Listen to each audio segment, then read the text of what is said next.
मूकं करोति वाचालं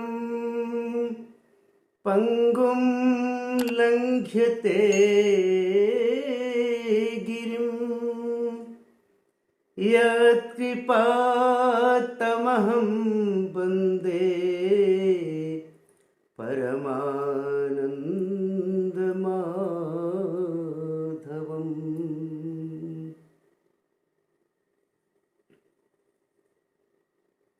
आज की पावन सत्संग बेला में आप सबका हृदय से अभिनंदन और वंदन है। आज इस पावन सत्संग में हम साधक की पात्रता और उसकी अर्हता के विषय में चर्चा करेंगे। जितना गुरुतर लक्ष्य हो, जितना विशेष साधन हो, उसी के अनुरूप, उसी अनुपात में हमारा साधन और हमारे साधक की पात्रता होनी चाहिए। ईश्वर अधिकारियों को देता है, भिखारियों को नहीं देता। इसलिए विशेष उपलब्धि और विशेष लक्ष्य और विशेष साध्य को प्राप्त करने वालों को अधिकारी बनने की चेष्टा करनी चाहिए। अधिकारी बनने का पूर्ण प्रयास करना चाहिए। साधक वो जो साधना करे और साधना में साधक अपने आप को साधता है। और ये साधना क्या है? वह है संतुलन। जीवन में, अपने साधन में, अपनी साधना में, अपने प्रयास में एक संतुलन साधना होता है। जीवन में, हमारे चरित्र, हमारे व्यक्तित्व में, हमारे साधन में जहां कहीं भी असंतुलन है, विकृति है, उसको एक सम पर ला करके यदि हम अनुशासन दिखाते हैं, अनुशासन पूर्वक अपना प्रयास करते हैं, तो लक्ष्य प्राप्त किया जा सकता है। और ये संतुलन में अभ्यास की गुणवत्ता होती है। यह संतुलन अभ्यास से सिद्ध किया जाता है। बचपन से लेकर के आज तक हम छोटी छोटी चीजों में देखते रहे हैं कि जो लक्ष्य, जो कार्य बहुत कठिन दिखाई देता है पहले, वही अभ्यास से सरल हो जाता है। क्योंकि अभ्यास के द्वारा हम बार बार संतुलन साधते हैं, उस साधन में गुणवत्ता लाते हैं।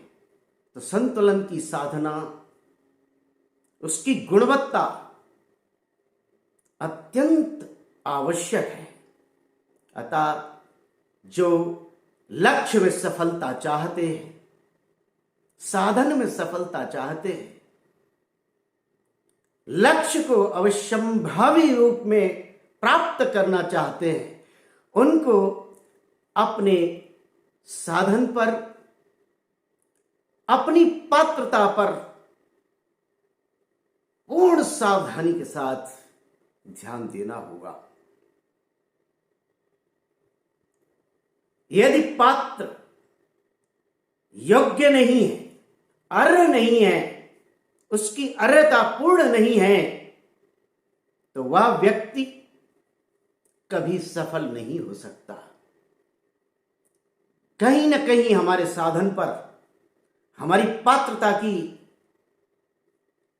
छाया पड़ती है, पात्रता का प्रभाव पड़ता है। एक अधिकारी व्यक्ति कोई बात कहता है, कोई कार्य करता है तो उसको प्रमाण माना जाता है, और अनधिकारी यदि चेष्टा करता है तो कुचेष्टा मानी जाती है। इसलिए इस पात्रता पर ध्यान देना बहुत आवश्यक है। और आज हम इसी गंभीर विषय पर चर्चा करने जा रहे हैं। यह हमारे साधन की सबसे बड़ी विडंबना है कि हम लक्ष्य पर ध्यान तो देते हैं, लेकिन अपने साधन पर, अपनी पात्रता पर कम ध्यान देते हैं। तो आज हम इस विषय पर विचार करेंगे कि किस प्रकार से हम अपने साधन को, अपनी पात्रता को साधें, अपनी पात्रता पर कार्य करें और उसको उन्नत बनाएं, उस संतुलन की साधना को गुणवत्ता से भर दें।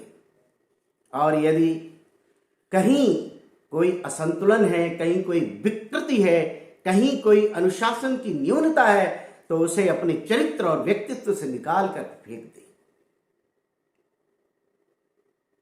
एक डग पहले भी यदि लक्ष्य से साधक असावधान होता है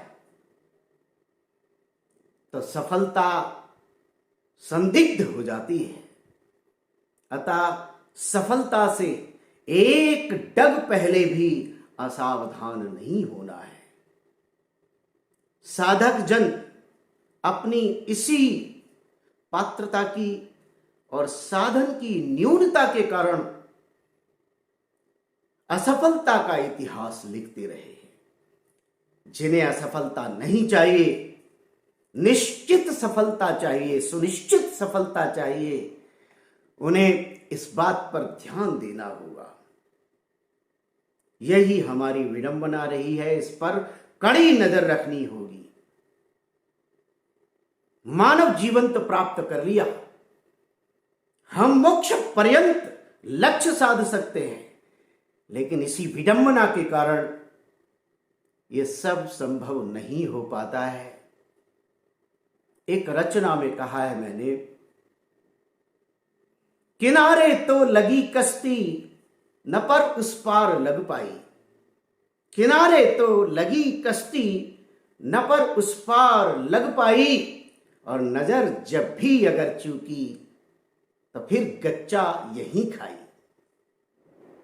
समंदर जिसको समझे थे प्यास की बेखुदी में हम, समंदर जिसको समझे थे प्यास की बेखुदी में हम, दमकती रेत का वीरान था किस्मत जहां लाई। बहुत गंभीर बात है। समंदर थे जिसे समझे प्यास की बेखुदी में हम, दमकती रेत का वीरान था किस्मत जहां लाई। ये जीव की विडंबना है। इस मरुमरीचिका में, प्यास की बेखुदी में जल समझ करके अपने जीवन को नष्ट कर लेता है। अतः सावधान रहना है। समंदर थे जिसे समझे प्यास की बेखुदी में हम, दमकती रेत का वीरान था किस्मत जहां लाई। हमारी बदनसीबी के तो जिम्मेदार हम खुद हैं, दगाबाजों को दिल के राज हम खुद ही बता बैठे। देश में दुश्मनों के दोस्ती की भूल हमने की, देश में दुश्मनों के दोस्ती की भूल हमने की, हम ही सयाद के हाथों में खुद खंजर थमा बैठे।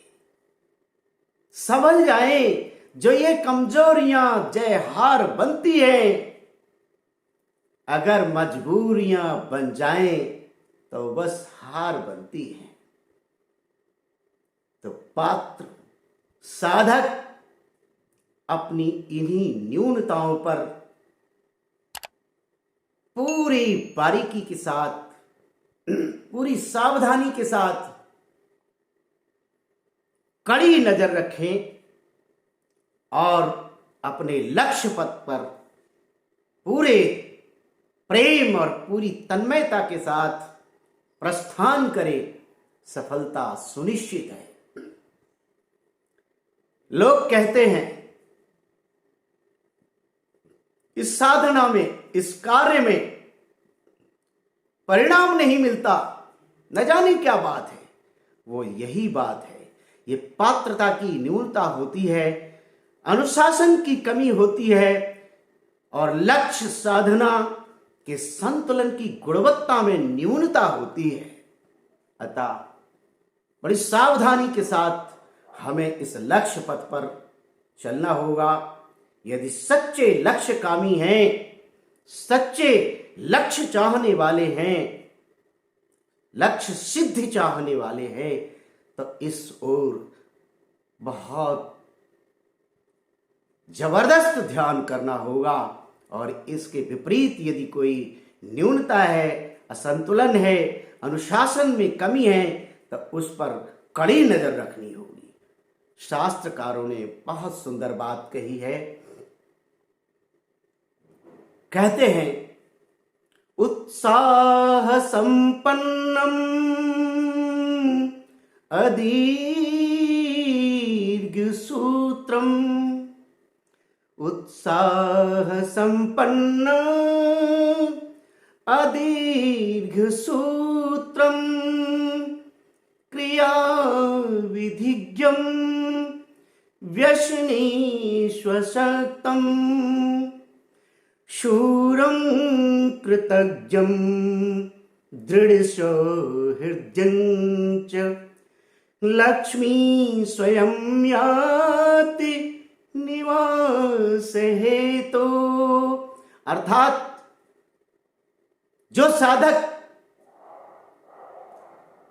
लक्ष्य की साधना में पूरे उत्साह के साथ संलग्न होता है, काम को धीरे धीरे नहीं करता, दीर्घ सूत्री नहीं होता और कार्य की विधि को भली भांति जानता है और किसी बुरी आदत में नहीं फंसा होता है, किसी व्यसन में नहीं फंसा होता है, वीरता का दामन कभी नहीं छोड़ता, हृदय की पवित्रता और शुचिता में, साधन की पवित्रता और शुचिता में सदैव पवित्र हृदय का परिचय देता है। विजय विभूति लक्ष्मी, विजय लक्ष्मी उसको ढूंढते ढूंढते उसे स्वयं प्राप्त करने उसके समीप आ जाती है। और इस संसार में जितनी सात्विक शक्तियां हैं, चाहे वो परोक्ष हो या अपरोक्ष हो, और परमेश्वर, परम सत्ता, परम कृपालु प्रभु, सर्वेश्वर, सर्वशक्तिमान की भी विशेष अनुकंपा, विशेष कृपा, उसका अनुग्रह पात्र को, साधक को, लक्ष्य पर चलने वाले यात्री को पोषण प्रदान करते हैं। ईश्वर की सहज कृपा ऐसे लोगों को प्राप्त हो जाती है। इसीलिए हमारे शास्त्रकारों ने बहुत सुंदर बात कही। वे 6 गुणों के संबंध में बात करते हैं। कहते हैं उद्यमा साहसं धैर्यं बुद्धिशक्ति पराक्रम षडेते यत्र वर्तन्ते तत्र देवा सहायकृत। जिन लोगों में ये 6 गुण होते हैं, जिन साधकों में ये 6 गुण होते हैं, उद्यम, साहस, उद्यमा साहसम धैर्यम, धैर्यम ही महताम धनम कहा गया है। ये धैर्य, उद्यम, साहस और बुद्धि, सद्बुद्धि, कुशल बुद्धि, दक्ष बुद्धि जिनमें होती है, शक्ति जिनमें होती है, बलहीन नहीं होते, जिनमें साधन का बल होता है, जिनमें संकल्प का बल होता है, ऐसे लोगों को कहा बुद्धि शक्ति पराक्रमा। और पराक्रमवान जो होते हैं, शौर्यशाली होते हैं, ये 6 गुण जिन साधकों में होते हैं, परमात्मा भी, भाग्य भी, विधाता भी उनका साथ देता है, उनकी सहायता करता है। और परम पिता परमेश्वर, सर्वशक्तिमान, सर्वलोक महेश्वर जिस पर कृपा करते हैं उसे क्या प्राप्त नहीं हो सकता। लेकिन एक बहुत सावधानी की बात हमारे शास्त्रकारों ने कही। वे कहते हैं कि जो लोग विजय विभूति चाहते हैं, जीवन में सफलता प्राप्त करना चाहते हैं, साध्य प्राप्त करना चाहते हैं, चाहे कोई भी लक्ष्य हो, लक्ष्य सिद्धि प्राप्त करना चाहते हैं, उन्हें 6 प्रकार के जो दोष हैं चरित्र के, 6 प्रकार के जो दोष हैं उनको अपने चरित्र से निकाल फेंकना चाहिए। उन पर किसी प्रकार की दया नहीं होनी चाहिए। और जो इन दोषों में से एक दोष के भी वशीभूत हो जाएंगे, उनकी सफलता संदिग्ध हो जाती है। अतः इन दोषों पर कड़ी नजर रखनी चाहिए, बहुत तीव्र दृष्टि रखनी चाहिए, बड़ी सावधानी होनी चाहिए। सावधानी हटी और दुर्घटना घटी। एक दोष भी सारे सद्गुणों को समाप्त कर सकता है। शास्त्रकारों ने बहुत सुंदर बात कही महाभारत में, षड्दोषा पुरुषेण ही हातव्या भूतिमिच्छता, निद्रा, तंद्रा, भयम, क्रोध, आलस्यम, दीर्घ सूत्रता। कहने का अभिप्राय यह है, साधक जो है उसे सावधान रहना चाहिए, निद्रा का परित्याग करना चाहिए। सारा संसार सोता है और साधक साधना करता है। लेकिन भगवान श्री कृष्ण गीता में कह चुके हैं, युक्ताहार विहारस्य युक्त चेष्टस्य कर्मसु युक्त स्वप्नावबोधस्य योगो भवति दुःखः। तो उचित औचित्यपूर्ण निद्रा आवश्यक है, लेकिन अधिक निद्रा के वशीभूत रहना यह उचित नहीं है। निद्रा, तंद्रा कहते हैं ऊँघने को, यह भी नहीं होना चाहिए। उठ तो गया व्यक्ति लेकिन ऊँघ रहा है, करूं न करूं, करूं न करूं, कैसे करूं, क्या करूं, इसी बात में बहुत समय बिता देता है, तो ये नहीं चलेगा। निद्रा, तंद्रा, भयम, विघ्नों के भय से लोग अपने पथ पर निर्विघ्न और निष्कंटक नहीं चल पाते। इसलिए इतनी शूरता तो होनी ही चाहिए, भयभीत ना हो, निडर होकर के अपने पथ पर चले। क्रोध तो जानते ही, ऐसा महान दोष, महान दुर्गुण जिसमें विवेक ही नष्ट हो जाता है। खौलते हुए कड़ाहे के तेल में यदि अपना प्रतिबिंब भी कोई देखना चाहे तो स्पष्ट दिखाई नहीं देता है। और क्रोध से संमोह उत्पन्न होता है। क्रोधात भवत सम्मोह, भगवान गीता में कहते हैं। तो क्रोध से संमोह उत्पन्न हो जाता है। हम अपना हित और अनित नहीं देख पाते और हमारी दिशा पलट सकती है, धारा पलट सकती है। इसलिए इस क्रोध से सावधान रहना है। आलस्य ही मनुष्याणाम शरीरस्थो महान रिपु। इस संसार में सबसे बड़ा शत्रु आलस्य है। ये शरीर में ही रहता है। लोग न जाने कौन कौन से दोष और दुर्गुणों को बड़ा बड़ा दुर्गुण और दोष बताते हैं, लेकिन मेरे अनुसार इस संसार का सबसे बड़ा शत्रु जो अपने हृदय में ही बैठा रहता है वह है प्रमाद। और भगवान बुद्ध कहते हैं प्रमादो मृत्यु, प्रमाद ही मृत्यु है। अनेक शास्त्रकारों ने कहा है यह आलस्य और ये प्रमाद बहुत बड़ा शत्रु है, शरीर में स्थित महान रिपु है। ये नहीं होना चाहिए। और अंतिम बात कही दीर्घ सूत्रता। 9 दिन चले 2.5 कोस।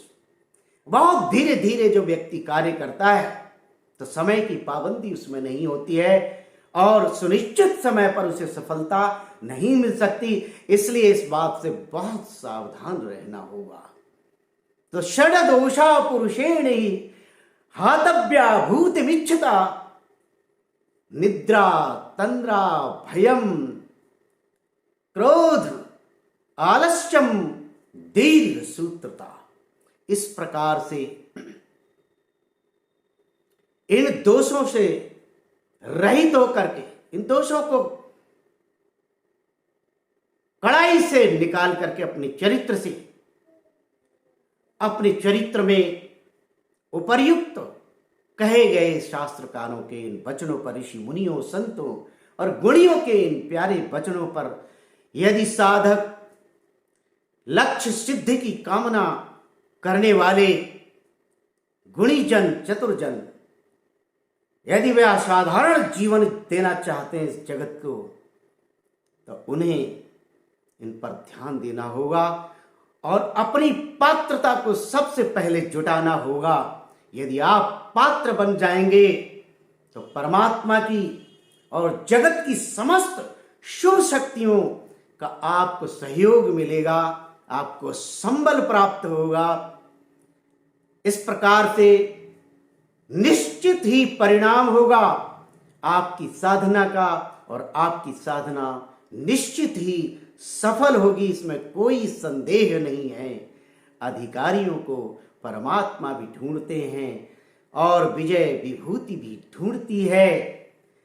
संसार के जितने गुरुजन हैं, जितनी दिव्य शक्तियां हैं, अपरोक्ष सिद्ध साधक हैं, वे सभी ढूंढते रहते हैं ऐसे सतपात्रों को और उन्हें लक्ष्य सिद्ध की ओर सहयोग करते हैं। आइए हम अपने चरित्र में इन सभी पात्रताओं और अर्हताओं को ध्यानपूर्वक स्थापित करें और जीवन को सुनिश्चित सफलता से गौरवान्वित करें। आप सबको ये सफलता प्राप्त हो, इसके लिए मेरी हृदय से कोटि कोटि शुभकामनाएं। आप सबको बहुत बहुत धन्यवाद। इस प्रकार से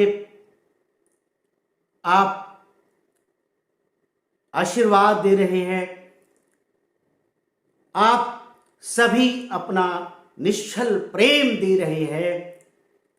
वीडियो की इस पावन ज्ञान विभूति को अपने हृदय में, अपने जीवन में उतारकर आप महान बने, ऐसी मेरी पुनः कामना है, शुभकामनाएं हैं।